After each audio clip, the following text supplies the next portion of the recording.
Okay, everybody, this is the article I want to show you about New York. Now, understand that these coasts, they are the number one example of what's getting ready to happen because of what has happened to them already. Whether they're, you know, in the political game, which California, New York, all these people in the middle have been caught up in these politicians' freaking game with politics instead of helping the country. You know, the country being first, which is the United States. They're doing everything else. But this is 6squarefeet.com, and what it's talking about is nearly 250,000 New York City rental apartments sit vacant, right? So what we have going on is, now 250 doesn't seem like much. This article was written in 2018, but you have to understand that this is 2021. You do understand that New York had a mass exodus. Many people left New York to go to places like Florida, Texas, and other places down south. So what you're going to see, and what the rumor is, people from those areas been complaining because these people have been bringing their same issues to places that already had issues. But at the same time, you're seeing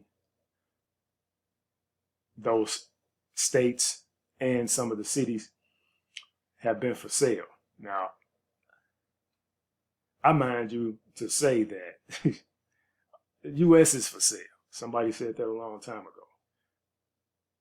So if you're behind, you're behind.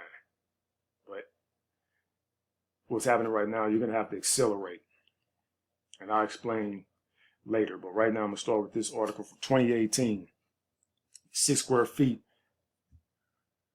Early numbers from the Census Bureau Housing and Vacancy survey showed that the number of unoccupied apartments throughout New York City has grown significantly over the past 3 years, a whopping 35% to 65,406 apartments since 2014, when the last survey was taken.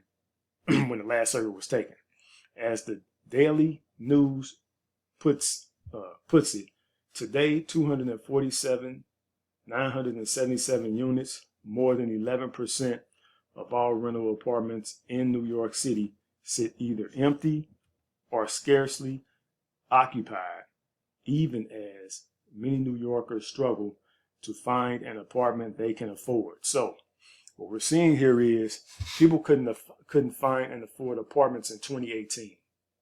Correct? Now, we don't know. I haven't read any further in this article. Some of y'all are probably ahead of me, but I'm going to say in the video right now, we don't know as of reading what apartments they're talking about, what class of people they're talking about, what race of people they're talking about. Since right now we have a sensitive ass society, right? You can't talk about anything. But I assume that the reason that they don't want you to talk about anything from the past or anything because they want to be secret, right?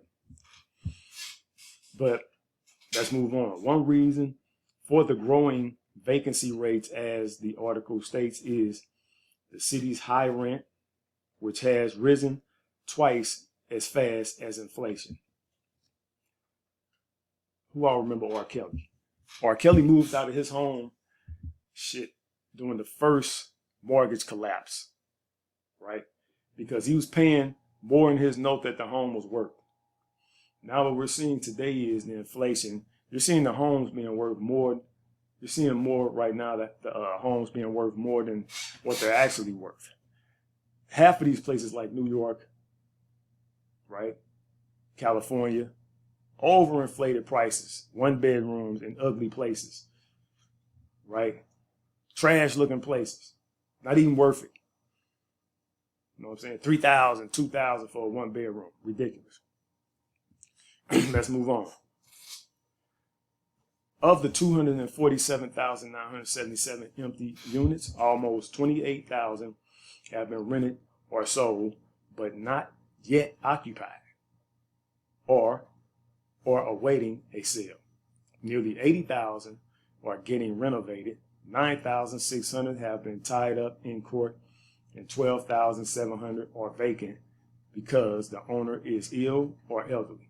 Still, that leaves over 100,000 units, and the census finds 74,945 are only occupied temporarily or seasonally, with 27,009 held off the market for unexplained reasons. Many of the 75,000 temporary apartments are terrace. I hope I'm saying that right, probably not. Think weekend or vacation homes for the rich, a number that's expanded from 9,282 in 1987. As for that unexplained 27,009 units, housing advocates believe that the landlords are deliberately holding apartments off the market, perhaps in order to rent them out on service like Airbnb. Then, of course, the vacant rate for the ever pricier luxury pads hitting the market is growing. According to the news, almost half the apartments available for rent cost more than $2,000 a month, and the vacancy rate for them is above 7%. The city's vacancy rate has long been a controversial and somewhat elusive number. Last year, the online real estate market 10X predicted a threefold spike in New York City's apartment vacancy rate that could exceed 11% by the end of 2018, as thousands of new apartments hit the market, but their data was questioned, and it was believed that the vacancy rate would continue to hover around 4%. Regardless, growing vacancy is a problem in a city with an ever-growing affordability and homelessness crisis.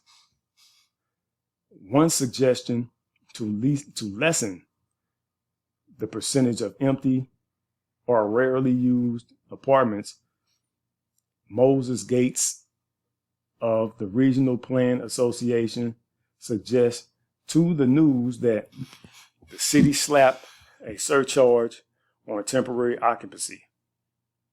Either the person moves in full time, the person pays the charge, or the person gives it up, he told the paper, via the New York Daily News. So you may want to read that. So look right here with the related articles, right? So what's happening is you're seeing people being regulated by states and landlords being regulated by states. So let's say even if you have a landlord that wants to do right, which a lot of them do, they just want their rent money so that they could, some of them actually want to leave stuff behind for their children because, life is short. Some of them don't care about the tenants, but you have some that do. But a lot of them, because of the moratorium in 2021, which is this year, got wrecked from last year, right? So here we have a wrecked economy. Half of the jobs, not jobs, but companies, mom and pop or so, are not coming back. Everything is moving towards digital currency. Digital currency, Bitcoin originally wasn't meant to be in the same people's hands that it's in today. Bitcoin was not meant, according to its white paper, to be in bankers' hands. The problem with Bitcoin, okay, is that it's in bankers' hands. So if you want to, I'm one for separation. I don't care what you are, what color you are, or whatever. If you see something's doing you wrong, okay. Try your best to separate from it. If not, it's going to continue happening. The reason that landlords are having problems getting their properties back, right? Or because of because of the politicians. But we have to look further than that. It's more than just landlords and banks, right? It was the V that caused all this and where it came from. Now your mind is looking at your living arrangements and not where it came from. This is pitiful. I always recommend, due to my experience.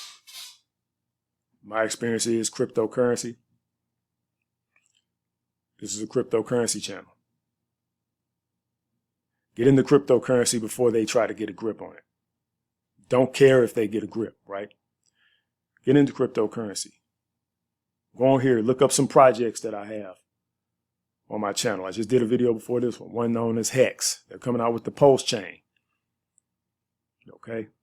Look at coins below $1, below a penny. If they're good projects, snap them up. Put 100 in. From my life experience. Not financial advice, right? But this economy is going. If you don't see it, it may be too late. There are other articles I will be reading, so stay tuned. All right? Peace.